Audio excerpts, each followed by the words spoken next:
fee, with a further 60 million euros to be paid in full over the term of the contract. What is now being worked on is the structure of that, and that will be whether it starts off as, it might be 20 million in the second year, and then 10 million and then installments of 5 million over the course of the remainder of the contract. That's still being finalized as it stands. Remember, personal terms between Man United and Sancho have already been agreed. This is big news, and I just can't wait for the announcement to come out. You know, Man United internally seem to be getting all their ducks in a row. Very, very excited indeed. Someone here says, somebody clip this. Clip this all you want. Clip the show all you want. I don't care. Like, do you know what? If this doesn't happen, I've got receipts. I've got legit people telling me what's going on this deal that I've reached out to and built relationships with. I'm cool with that, bro. We've got Adam Richards on the show. Adam, what do you want to say, bro? Yeah, Terry. I heard the Sancho news as well. I think it's going to happen. Yes. It's looking very likely right now. I was going to ask you, with United getting Sancho, where do you see United finishing next season? Highly dependent on other signings and keeping this squad together. So Paul Pogba staying is imperative. Getting additional strength in depth is important. So the sort of the likes of Grealish's, Van der Beek's and the centre back. Should we get Grealish along with strengthening our squad and keeping the majority of our current players? Man United will close the gap on the top two, absolutely no doubt. Can we be in a title race? Yes, but that will depend on there being regression in City and Liverpool. So what I mean by that is, if City stay at the level they've been at this year, and then next season Liverpool drop off by 15 or so points, then I believe there is an outside chance. Does that make sense, what I'm saying? But yeah, but I was thinking, like, if I was United, if I was in your position, I would sign defenders instead of going for Sancho, because I think you have the goals that you need right now. In Rashford, Martial, Pogba, Bruno, you have the goals there. If I was Man United, I would have went for more expensive defenders for centre back, left back, even goalkeeper maybe. Don't you think that maybe I understand that. Man United fans know, though. Man United fans know that we need strength in depth in the attacking positions, because Greenwood, Martial, Rashford, best front three now in the Premier League, in my opinion, with the longevity that they have, and it's amazing. But you scratch beneath that, and there's a major problem. We are weak beyond that. So Sancho needs to come in. We look at Pogba and Bruno, very creative midfielders, two of the best in the league, two of the best in the world. You scrape below that, and we're struggling. So Man United absolutely need to go out and address those areas in the transfer market. Defensively, we've got the most clean sheets in Europe, the most improved defense in Europe. Would I like us to add to that? Of course I would. But at this moment in time, I don't think it's the most pressing of areas. But listen, Adam, thank you very much for your call, as always. Josh Sutton here with a super chat says, I heard Woodward potentially having a budget meeting with the Glazers in the coming days related to spending limits. Could this inhibit the transfer of Sancho? The budget meeting, I think, has more to do with the situation surrounding new signings, the sale of players as well, that United are of course looking at the same time. So there's a number of things that are being sort of pushed out there as an example. So it'll have an impact, but Sancho will happen. Sancho to Manchester United, in my humble opinion, will happen. There just literally is no doubt about that at all in my mind. We've got AZ Finesse here on the line. AZ Finesse, what do you want to say, bro? I can't lie, I just tuned in. Yep. But it's great news, because the front three we got right now, Martial, Rashford, Greenwood, we saw it happen earlier in the season. Once one of them drop out, the drop in class is major. So having a Sancho, even if Sancho starts, it gives extra guidance for Greenwood, James, maybe even Chong, because he's miles ahead of them in development wise. Yep. And it's just great for all the young players generally. Of course it is. And I think I understand Adam, the previous caller's thoughts of, maybe we need more defenders. I almost feel like, in my expectations, I kind of go by my own here, we are one season away from challenging. So I would rather the way I look at it is this: we might be able to convince the Glazers to invest more money this summer than next. If we can go in there and say, look at our succession rate. If we could sign Sancho, Van der Beek, and say Gabriel or Upamecano this summer, we may not need to spend very much until next year. As an example, you bring those three in, the strength and depth we get across the board is suddenly huge. And then, as you say, the likes of Chong. Being blended, I think where some of these youngsters have maybe struggled in recent years is they come into the team, but who are they learning from? Who are they surrounded by? And if you think about when the likes of Beckham and Giggs were breaking into the team, if you think about when Rooney and Ronaldo were developing and coming forward, look who they were playing next to. Chong comes into the team, and he has Pereira and Lingard around him. Like it's hard for him to stand out. But yet, if Chong starts a game in the Premier League at home against Burnley, but he's got Rashford on the left of him. He's got Sancho on the right. He's got Bruno next to him. And I'm not sure that the system here, I'm just throwing names out. Suddenly, any inefficiencies that he has as a younger man, for me, are then kind of masked over slightly because you sort of think he'll be carried by them. But when he comes into a team and plays in a game where he's, got, as I say, Pereira next to him and another inexperienced academy player who hasn't delivered, it makes it very, very difficult. And we've got Amir on the line. Amir Iqbal, welcome to the show, my friend. Welcome back, I should say. How you doing, mate? Yeah, I'm good. Yourself? Not bad at all. It's a nice morning. Sun's out. Can't be complaining, can we? Absolutely. It's a beautiful day. Beautiful day indeed. What's your thoughts on this news, first of all? Well, it's fantastic news. If we get the deal done, I'm really happy. It's amazing, the breakdown. If we manage to pull it off with a split anywhere close to 50% up front and 50% in installments, that is some awesome business. And I think Ed, the guy who's been getting a lot of stick over the last few years, need a little bit of credit for that, because that's a good move they've done. Similarly, like when they pull off something that's significantly impressive, i.e. what they did by rebranding the training complex that we have at United, that's a masterstroke. They need credit when they do something good, and they need the criticism as well. And to be honest, it just feels very one-sided because everyone just hates them so much after the last few years. And for good reason as well. The Glazers are, I don't want to swear on your show, but the Glazers are not nice to United, so I don't blame them and complain. But like I said, when they do something good, just because they've been really shit over the last few years, doesn't mean you should credit it. And also, to pull on the point that you were just making about what's more important, what you want to improve first, the attack or defence, do we need Sancho more than we need a defender? What I'd say is, the way you should look at it is you have an objective of what you want your squad to look like. For each position, you'll have a target. Now, obviously, we're not going to have and the target should be the very best it can be. Now, the improvements that you're going to make from your starting 11 by spending 80, 100, 150 million is going to increase your team by a marginal amount compared to what your objective is for your starting 11. When you look at what your objective is compared to your squad, when you look at the rotation players, they're so far off the objective. We need to strengthen them 100% first, because the gap is massive. The gap off our starting 11 to what our objective starting 11 should be isn't that great. Yeah. So that just shows us where. Yeah, no, mate, I agree with you, and I think what's interesting is, again, United fans have just got to remain strong, because our attack is what was criticised all season, up until about February. It was just the attack. Rashford, Rash Bandicoot, Martial, inconsistent, doesn't work hard, can't score enough goals. Who's Greenwood? Right? That was the notion. Didn't replace Lukaku, didn't replace Sanchez. That was the narrative that was pushed. The only time our defense started getting the irony in all of this is when the narrative started being pushed that our defense wasn't good enough. Was actually when our attack became good enough in the short term. And the irony in that is, at the same time our attack became better, our defense became better. And why is that?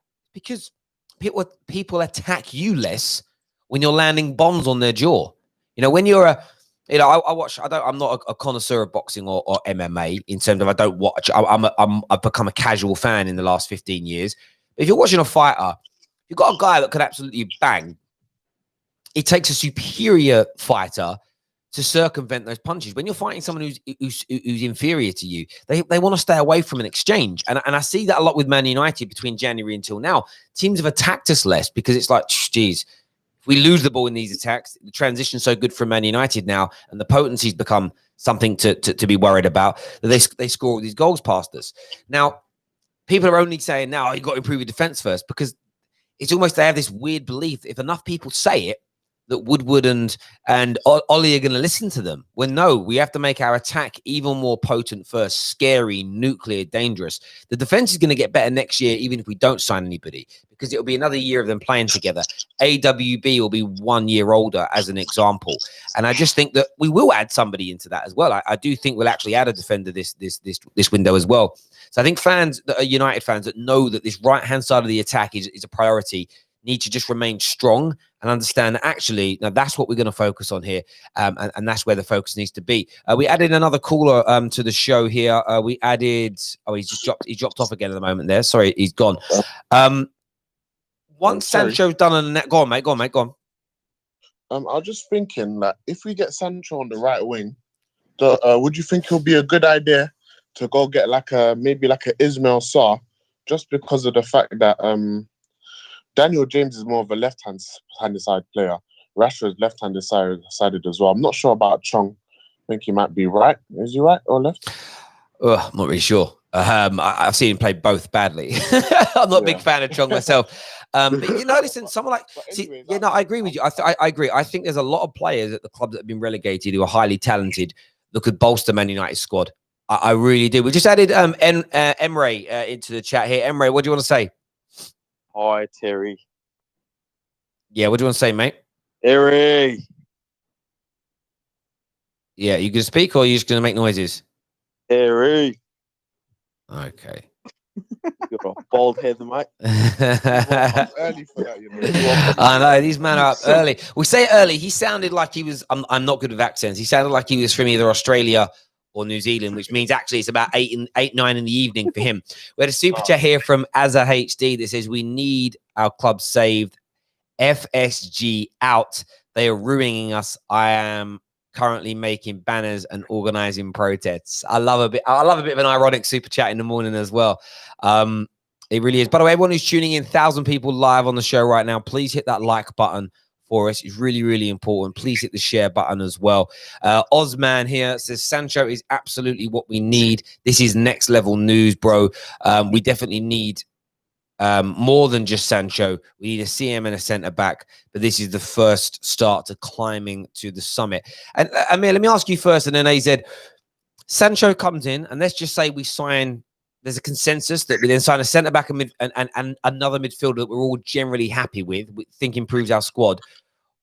What are United going to do next year as a football club? I'll let you go first. Oh, thank you.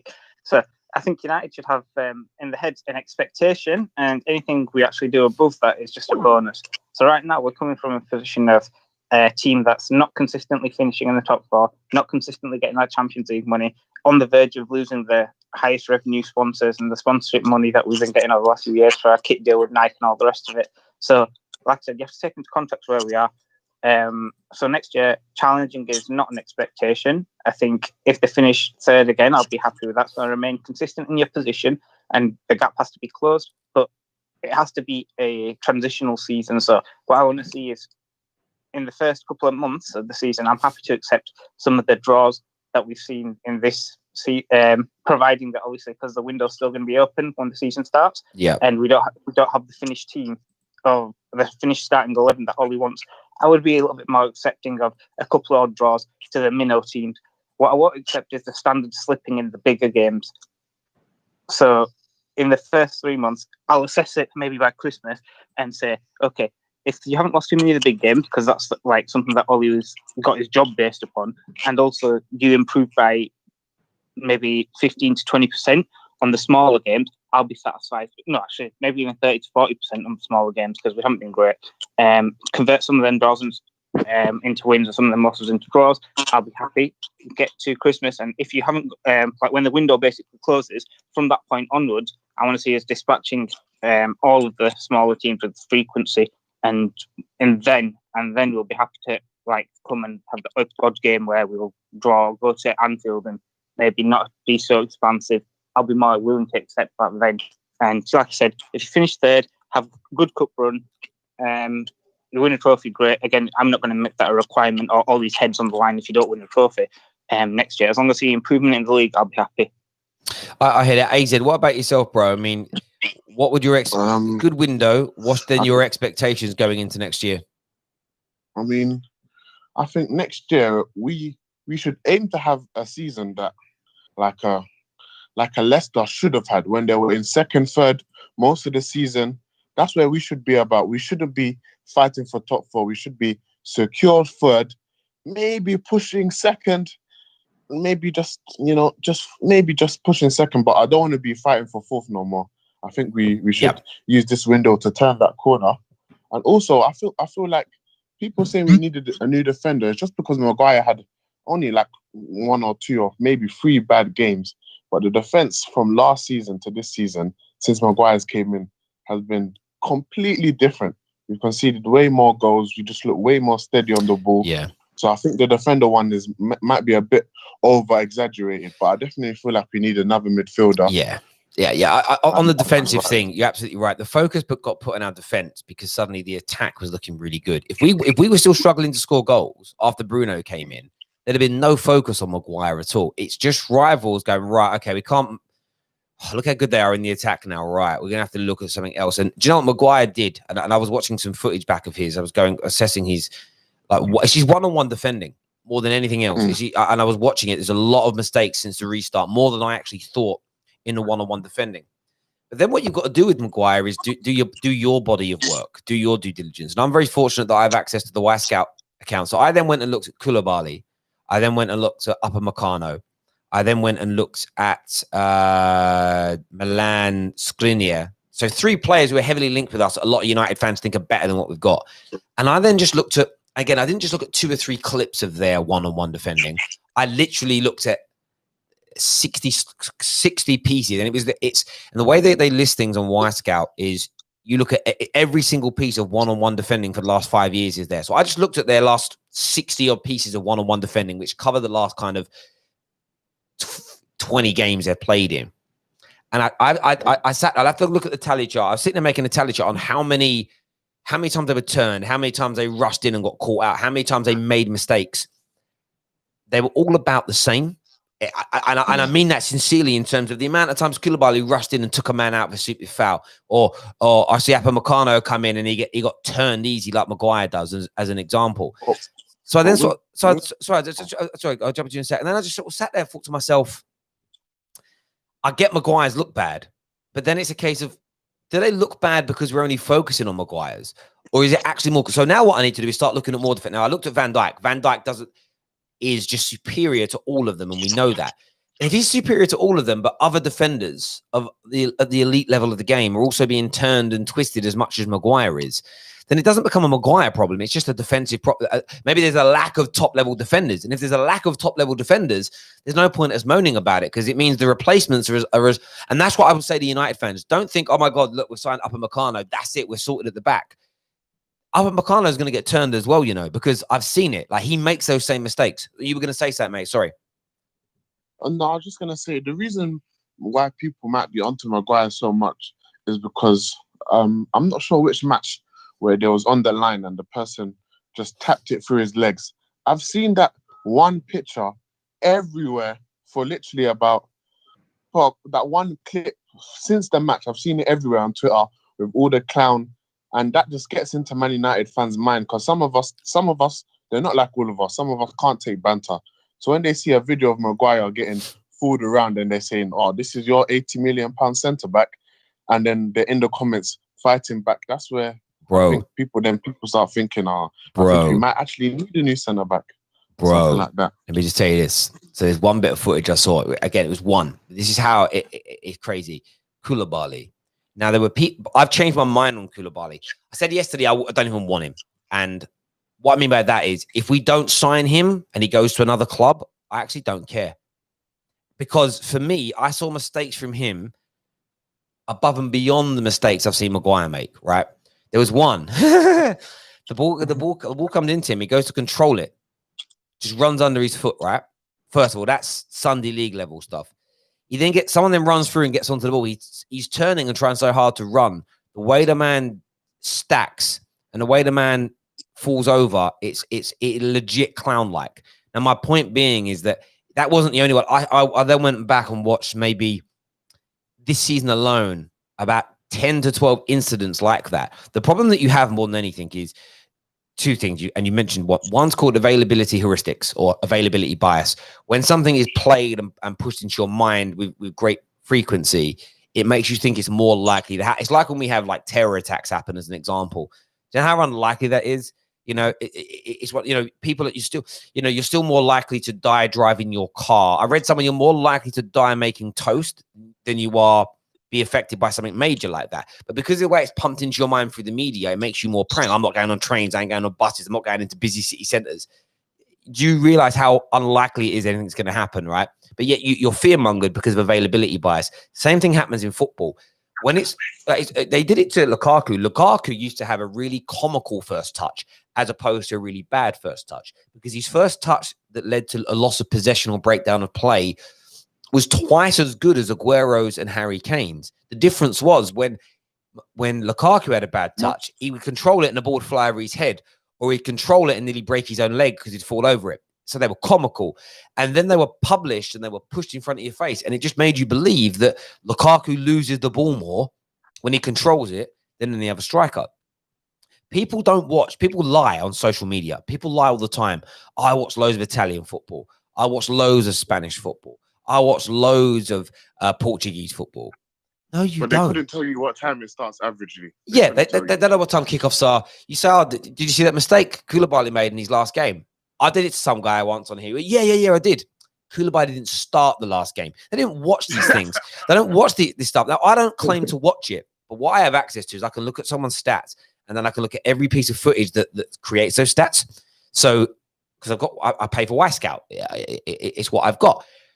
And I've watched all these other defenders, and I keep pointing this out. I'm not saying Maguire doesn't make mistakes. I'm saying, is he making mistakes at the elite level of the game at a disproportionate rate to that of other top-level defenders? If he isn't, there's nothing to moan about. Yet the only option is to go out there and find our own version of a Virgil van Dijk. But if Virgil van Dijk is performing at a level above and beyond everybody else, that makes him an exception to the norm. And as we all know, in any kind of matter of testing or any kind of barometer or any kind of measurement, you don't use the exception, you use the rule. You don't use Ronaldo and Messi at their peak to judge whether a player is either good or bad in a binary way. And this is what happens in football. It's become too polarized and too binary. You're either one or the other. You're either Van Dijk or you're rubbish. And that's because we're very, very kind of narcissistic in our own tendencies now going forward, and we want instant gratification. And it's okay if things don't happen how we want it to. People throw their toys, and they think there's safety in attacking your own rather than defending your own. But the proof's out there, and the problem is I would love to release this footage and show everyone. The problem is I just get taken down for copyright, so I can't actually show these things. But it's there. I mean, what I might try and do a private stream one night where it's not. And invite some people on to show people, because it's crazy. It genuinely is crazy. But boys, I appreciate you all coming on. And actually, we added one more caller. Actually, Mr. Reddy, what do you want to say, bro? I just want to say, with regards to Maguire, is just the price tag of him, 80 million, and the expectation on him. Yeah. Again. So yeah, but that pressures. But when you say the price tag, what do you mean by that? Because of how much Man United decided to pay Leicester for him, that changes how we should think of him as a player. No. I think it's how other fans see him. No, I get that, but let me give you an example. Man United paid Circular, and we do it over the median because it's very hard. I was doing some research into this yesterday. It's very difficult to give an exact valuation of a player. I went through 5 different consultancies' pricing mechanisms yesterday, and I'll give a medium valuation. So the medium valuation. So I was looking at Nathan Ake to try and show people that there were just times where you pay over the. It wasn't to actually prove that City are paying over the odds. It was more to say why City got Ake done so quickly. So Nathan Ake with KPMG is valued at 30 million. With Deloitte, it's between 19. They do a kind of a split between 19 and 21. With CIES valuation, it's 18 to 21, and with PwC, it's 24 million. That gives him an average valuation of 22.75 at the lowest, and a median valuation, which is probably the fairest way to do it, of 22.5 million. City paid 41 million, which is 82% above the median valuation. And I'll ask the question, is he worth it? Someone then asked me, well, what was Maguire? So Maguire, when Man United bought him, we won't go through all the individuals, had a median valuation of 53.5 million pounds. That meant that Man United paid 45% above his median market value. The point I'm making here is that when you want to get a deal done quickly, or when you get into a bidding war, you will generally pay above the valuation of a player. But it's about what the media doesn't do and what football don't do for fans is educate us. Yes, the 78 million pound for Maguire is a huge amount of money, and but on a percentage level, we've paid almost 40% less above valuation than City have just paid for Ake. Yeah, they've almost doubled. It's almost double the price they paid for Nathan Ake, where United added 45%. And from my point of view, I just feel like fans have got to understand that isn't anything to do with the player. If Man United could have got Maguire for 53 million pounds, or in fact, KPMG had the lowest valuation of the player at 45.1 million, Man United would have done that. And I judge players based on valuation as opposed to their purchase price. And I've said that for many. This isn't a Maguire thing. Go back and look at my videos from 2 years ago. And I give you the example. Liverpool fans wouldn't sell Robertson for £8 million, would they? So they don't value him as an £8 million fullback. They value him as one of the best fullbacks in the world. And his valuation is currently between, I think, 80 and 90 million pounds. So my expectations of him are of an 80, 90 million pound fullback. Do you get where I'm coming from? And if someone bid today 130 million, my expectations still of an 80 to 90 million pound fullback, because the valuation is key, not the asking price of somebody, because there are so many factors. Man United and Real Madrid and Barcelona and Liverpool buying a player makes them more expensive than Chelsea, Man City, or Liverpool or PSG, purely based on one major factor that goes into the valuation of players, and it's what they call sporting potential and marketing potential. Man United and Real Madrid are more likely to make more money out of the big signings, so the vendor, the selling club, will add a higher premium to that sale, because that's essentially them taking their cut as the current club who owns the transfer card of that player. So Man United will always tend to pay more than other clubs. They call it a Man United tax, and these things are real. So if Man United have to pay more than the market value based on the commercial success they'll have with a particular player, why are fans judging that player? Like the reason they're more expensive is because of the financial level they're going to bring in for us, as opposed to just the playing side. And because we're not educated on that and we don't understand it, we chat shit about it. Yeah, I think it's just the pressure that's on him. I think also when Ashley Young left and he was given the captaincy, his form just dipped because of the pressure on him by United fans, by rival fans. I think we also saw that with Pogba when he signed for world record fee for a midfielder. There was so much of pressure on him by everyone, the media, the fans, everywhere.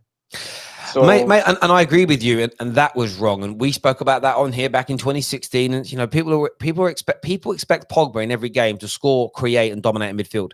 The expectations on Paul Pogba are unhealthy. My point is, the same people that defend Pogba are the ones, as United fans, are the same ones that attack Maguire. And what they do, rather than just keeping the same energy across all United players, they apply this really weird, misguided equilibrium of, I see Pogba getting unnecessary criticism. So rather than just defend all Man United players from this wrong criticism, they apply it to other players. And you're going to see it next season when Sancho comes in. You're going to see this argument between the Rashford fans and the Martial fans. They're going to try to play the players off against each other. And it's you Man United fans, just support every Man United player equally, right? And support the club and push back against rivals. Liverpool supporters, generally speaking, have this on point. They are a legit United unit that support their club. And that doesn't mean you can't criticize, but you don't see Liverpool fans playing their players off against each other. You don't see City fans doing it. It's honestly, it's an internal toxic environment that we have created as fans, because we have too many supporters that are too weak to push back against rivals. It's honestly, it's crazy. And it's mad. It's mad. It's like, where the heck does this notion even like, where was it born? What's the origin of it? Because I don't ever remember, like, as a kid growing up and ever having, obviously you always have your favourite players, but there'll never be like what we term as Martial FC, or people who just generally put an individual of the club that they want to highlight and support them in isolation of the club that they play for. Yeah. And then if they move, they follow that person. I know there's crazy marketing upon the players now and all the rest of it, but where was this born from? My generation of early noughties did not have this. It wasn't there. It didn't exist. I never grew up seeing. Obviously, we had you're an Owen fan, you're a Keane fan, you're this fan, Fowler fan. I remember seeing them, but they were always club before the players. AZ, before I go to you on that, brother, there's a comment here from one of our members, and it's fair point. It says, Terry, it's impossible to support all players equally. Are you saying I should support Jones the way I support Mason? Yes and no. And what I mean by that is this. I don't expect you to rate Jones in the same way that you rate Mason. That's not support. That's an opinion. What I'm saying is, if the media create a lie about Mason and you defend him, don't then forget to defend Jones if the same lie is created about him. If you see Graham Souness give unrealistic and over-the-top criticism of Paul Pogba, and then you see that same over-the-top criticism of Rashford, defending him in the same way, you don't need to like the players equally to treat them equally. That's the point I'm making here. There's a fundamental difference. And I've said it many, many times. I don't care whether it's Arsenal, Man United, or Liverpool. If a journalist lies about that club or that player or a story, I'll defend it. What I won't do is be like, John, I'm going to believe this story just so I can have a laugh at my rivals. What I'm going to do is support the sort of push for the integrity of the media to be right. You know, do you get my point? And it's not saying you have to like Phil Jones as much as you like Mason Greenwood. But it's about saying if you see Mason Greenwood getting unfair abuse and you're defending him, but then you see Jones getting abuse and you do nothing and you sit there in silence, you're a hypocrite. And for me as a person, and I'm not calling you out, I'm just saying in general, you have zero credibility in your opinions because you're a hypocrite. Yeah, that's true. Well, what are you going to say about it? Last say on yourself, AZ. What do you want to say, bro? I was just going to say with the like the Martial FC, I'm just using the Martial as an example. I'll say that this notion kind of came about as Man United stopped winning major titles. Because when we were winning major titles, we had players as bad as Phil Jones. We had players as bad as these people. Because we're winning, he's rubbish, but it doesn't matter. We won the title. Everyone's happy. But when we're losing, they have to grip on. So if Martial does something over a season, no one wants to give the whole team benefit because we're not doing good as a team. So they single out, yes, Martial, he done good that season, scored against Liverpool. So now we mainly support Martial. We don't really mainly support everyone else because everyone else is not on the level of Martial. And then that's when the people will start saying stuff like, Martial's not bad. I'm just using Martial as an example, but he's my favourite player. They'll say, Martial's not bad, but they need to get better players all around him. That's when they start using stuff like that. But yeah, that's what I was just about to say. No, mate, I agree with you. I think, if United start with... Look, if Liverpool finish fourth next year and they don't play very well, trust me, particular players, and I'm not going to name anyone, they'll start calling out a lot of their own players. We all know who. We all know who. Yeah, exactly. There's a midfielder or two. There's a striker or two. If I'm even telling you this now, if they started getting exposed defensively down a particular flank, you would get a percentage of fat.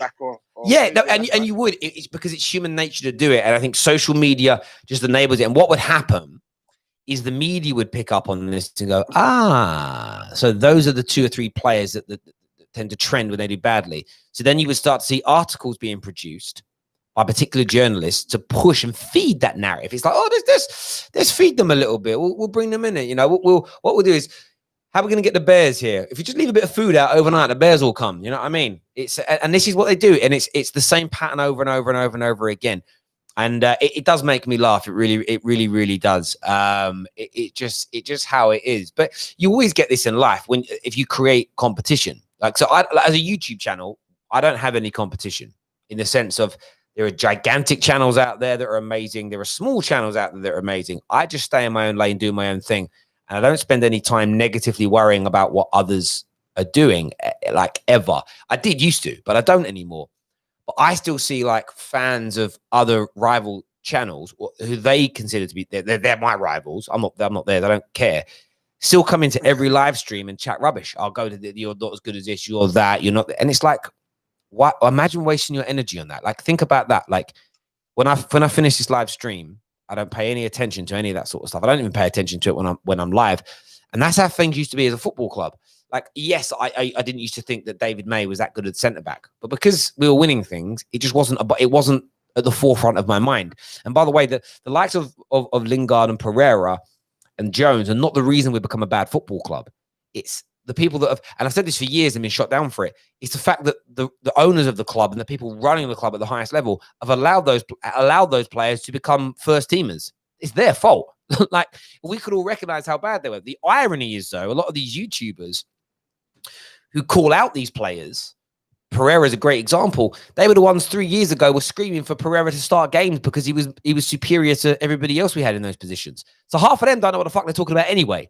But at least if you get it wrong, have the common decency, like certain people, to say, yeah, got that wrong. But listen, boys, I appreciate you all coming on. Just to recap before we go. Terry, go on, mate, go on. Thank you, Terry. Before you go. Yep. I was going to say, even about all the football, tell Terry's followers. Yeah, absolutely. Enjoy your day today. I know it's going to be difficult if you're based up in sort of the northwest of the country with these lockdown rules they brought in, literally with 2 hours notice. Absolutely saddening, really, to see that going on. But Eid Mubarak to everybody, bro. Enjoy your day. Enjoy your time with your family. Enjoy the food. Enjoy all the festivities that come with it, and have a wonderful, wonderful day. Just a recap for everybody that's tuning in. Cheers, boys. Jadon Sancho to Man United is very, very close. The Man United staff have been put on red alert. They are preparing certain elements that will all come to fruition when it gets announced. I can't actually say what it is right now. But until next time, everybody, take care of yourselves. God bless. And we'll see you all again very, very soon.